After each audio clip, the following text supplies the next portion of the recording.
სახელითა მამისაითა და ძისაითა და სულისაწმინდისაითა ჩვენთან არის ღმერთი. მიილია თომას კვირა, დღეს არის თომას კვირის შაბათია და უკვე ხვალინდელი დღე არის მენელსაცხებლე დედათა კვირა იწყება. თქვენ იცით რომ აღდგომის შემდგომი პერიოდი გრძელდება მთელი 40 დღე ამაღლებამდე.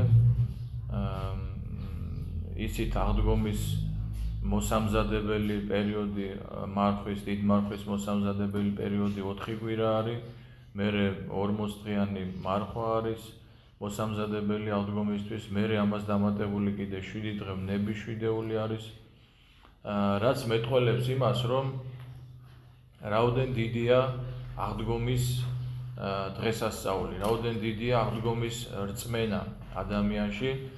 და დღევანდელი დღეს თომას კვირაში ვიმყოფები და თომას კვირის საკითხები იკითხება და ის შინაარსი იკითხება,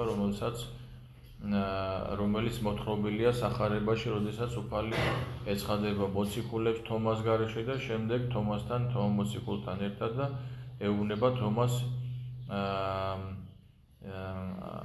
რომ მოვიდეს და განიხილოს მისი წყლები და ნუ იქნება ურწმუნო, ეს ეუბნება მას და შემდეგ თომამ წარმოთქვა ესეთი დიდი ღრმა საღვთისმეტყველო შინაარსის სიტყვები, უფალი ჩემი და ღმერთი ჩემი. და ეკლესია ყოველი შინაარსი და ყოველი ღონისძიება მიმართულია იქეთკენ, რომ ადამიანი წინ წავიდეს. ეკლესია ზოგადად ადამიანის წინსვლის სახლი არის, ადამიანის წინსვლის მოწოდება არის ეკლესია, მოუწოდებ, მოუხმობ.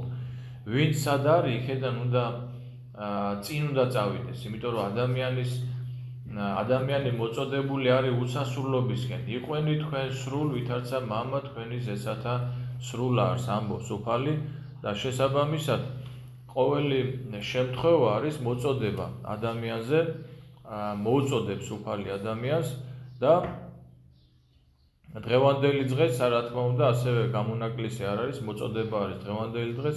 მთლიანობაში ეკლესია მოწოდება არის, მოუწოდებს ადამიანს და დღევანდელი დღე მოგვიწოდებს ჩვენ, რომ ჩვენ, ესე იგი, გქონდეს გულისხმიერება ისეთი და როგორიც თომას ჰქონდა და ღაღატყოთ ისე, როგორც თომამ ღაღატყო.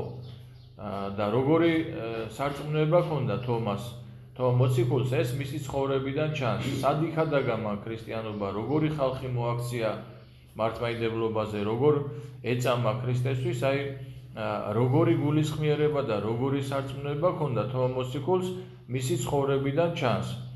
და რა თქმა უნდა, ეხლა ჩვენ ალბათ ვიტყვით, რომ ძნელია ჩვენ როგორ მოხდებით მოციქულის სულიერებაში, მოციქულის საზომში, მაგრამ კიდევ ერთხელ გეუბნებით, რომ ეკლესია არის სახლი მოწოდებისა. ეკლესია მოუწოდებს ადამიანს, რომ იყოს ესეთი. ჩვენ წინ დგანან წმინდანები და ჩვენ უნდა ვიცოდეთ, რომ ისინი არიან ჩვენთვის ავტორიტეტები და ჩვენ უნდა ვიცოდეთ, რომ უნდა ვეცადოთ, რომ იმათ მივბაძოთ. უნდა ვეცადოთ, როგორ გამოგვივა და რა იქნება.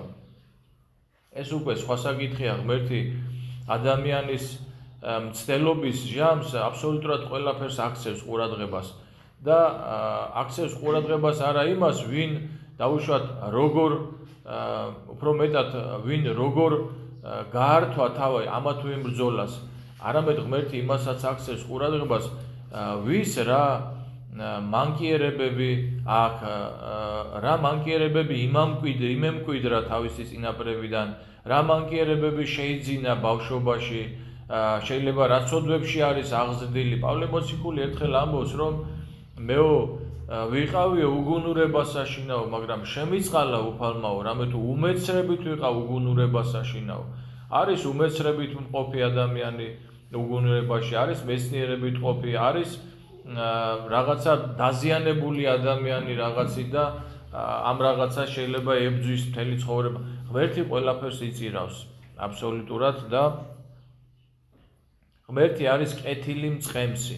აი ამ სიტყვის სრული მნიშვნელობით და როგორი კეთილი მწყემსი იყო უფალი, ეს არის უფალი, ეს მოციქულებსაც უჭირდათ ამის გაგება, მაგრამ ფაქტია, რომ ესე იგი ქრისტეს აღდგომის შემდგომ ფაქტია, რომ კეთილი მწყემსის მოწაფეები ასევე გახდნენ კეთილი მწყემსები, ჩვენ ამას ვხედავთ დღევანდელი სამოციქულოდან, საქმე მოციქულთა ლუკა მახარებელი აღწერს აი ამ წიგნს და საქმე მოციქულთა მოგვითხრობ ჩვენ, რომ როგორ შეიპყრეს ურიებმა მოციქულები და შემდგომ გათავისუფლების დროს როგორ ეუბნებიან მათ, რომ ხომ გამცნენითო თქვენო, რომ აღარ იქადაგოთო ქრისტეო და ისინი ეუბნებიან, რომ მორჩილებაო უფრო ის ღმრთისა ჯერ არს, ვიდრე კაცთაო და მერე იწყებს ქადაგებას პეტრე მოციქული.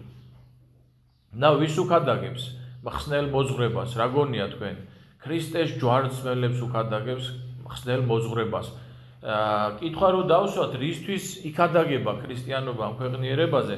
ქრისტიანობა იქადაგება ადამიანების გადარჩენისთვის და თუ ჩვენ ვხედავთ, რომ პეტრე მოციქულმა დაუწყო ქადაგება ქრისტეს ჯვარცმელს, ესე იგი ხვდებით აქედან, რომ კეთილი მწყემსის მოწაფეები ასევე გახდნენ კეთილი მწყემსები და კეთილი მაუწყებლობის ქადაგებლები. კეთილ მაუწყებლობა ქვია სახარებას, ქართულ ენაზე ქვია სახარებას, სხვა ენებზე სხვა მნიშვნელობა აქვს. ბერძნულად კეთილ მაუწყებლობა ქვია ამას და ესე იგი ხედავ ჩვენ აქედან და ჩვენც უნდა აი ნახეთ აი რას გვასწავლის ახლა ეს შემთხვევა, რომ მოციქულები ესეთები კი არ იყვნენ. პეტრე მოციქული ქადაგებას კი არ დაუწყებდა ამას. გახსოვთ თქვენ, როცა მოვიდნენ შესაპყრობად, უფლის შესაპყრობად, პეტრე მოციქულმა აიღო მახვილი და ყური მოაჭრა ერთ-ერთ მოხტურს. ქადაგება კი არ დაუწყო და სიკეთეზე კი არ დაუწყო ლაპარაკი. გესმით ხო? მაგრამ მერე ისწავლეს, როდესაც უფალი ეუბნება მათ და როდესაც ნახეს, რომ ჯვარზე გაკრული ქრისტე ლოცულობს თავისი ჯვარცმელებისთვის, მაშინ მიხვდნენ უკვე და გარდა ამისა აღდგომის შემდგომ უფალს კი არ დაუნებებია მათთვის თავი. ეცხადებოთა მრავალგზის. გახსოვთ წინა სახარება, თომას კვირის სახარება რა სიტყვებით თავდებოდა, გახსოვთ ხო? გაგახსენებ. მრავალიცა სხვანიცა სასწაული ქმნა იესო, რომელი არა დაწერილი არიან წიგნსა ამას. ხოლო ესე დაიწერა, რათა ცხოვრებაი გაქუნდეს სახელითა უფლისათა. ესე იგი, აბსოლუტურად საკმარისია ის ყველაფერი, რაც დაიწერა ჩვენი ცხონებისათვის. მაგრამ მაგის გარდა მრავალი სასწაული აღასრულა უფალმა, ანუ აღდგომის შემდგომ უფალი აგრძელებს მოციქულების გამტკიცებას, რომ ისინი ესეთები იყვნენ. რომ პეტრე მოციქული, რომელიც საპყრობილეში გამოამწყვდიეს უსამართლო ცემეს, გვემეს, გამოვიდეს მერე იქედან და აი ამ თავის მდევნელს და თავის ცემელს და თავის შეურაცხყოფელს ქრისტეს ხსნელი მოძღვრება უკადაგოს. აქამდე უფალი ზრდიდა მათ. ეს არ იყო ისე შემთხვევით და მე დღეს ზუსტად იმას გეუბნებით, რომ ეკლესია იესო ქრისტე გუშინდა დღეს და იგი თავადიარს უკუნისამდე. ქრისტე არ შეცვლილა, ქრისტეს ეკლესია არ იცვლება არასდროს. ქრისტეს ეკლესია მოუწოდებს ადამიანს, რომ იყვნენ უკეთესები, იყვნენ უმჯობესები და მოუწოდებს ადამიანს, რომ ერთი მდგომარეობიდან, რომელ მდგომარეობაშიც არის, გადავიდეს უკეთეს მდგომარეობაში. შეძლების დაგვარად, რა თქმა უნდა და ამისთვის ბრძოლა არის საჭირო და შეგვეწევა უფალი, რომლის შესახებაც აი როგორი სიტყვები წარმოთქვით სამოციქულოს წარდგომის დროს, დიდარს უფალი ჩვენ, დიდარს ძალი მისი და გულისხმისა მისის არ არის სიცხე. დიდარს კი არა, მე უფრო მეცაც ვიტყვი, უსასრულო, აი აქ დიდი რაც არის ნიშნავს უსასრულოს. უსასრულოა უფალი, უსასრულოა მისი ძალა, უსასრულოა მისი განგებულება და უსასრულობას ადამიანი ვერ მიწდება. ამიტომ წერია, რომ გულისხმისა მისის არა არის სიცხე. ადამიანი ვერ მიწდება უფლის სიდიადეს, უფლის განგებულებას, მაგრამ ერთი რამ ვიცი ჩვენ, რაც მარტივად წარმოჩინდება ეკლესიაში, რომ ეკლესია არის მოწოდება. ეკლესია მოუწოდებს ადამიანს, რომ ავიდეს უკეთეს მდგომარეობაში, იმიტომ რომ წინ არის უფალი. და ჩვენ უნდა ხედვიდეთ ცხოვრებისა ჩვენისა წინამძღვარსა და სრულებისა მოქმედსა იესოს.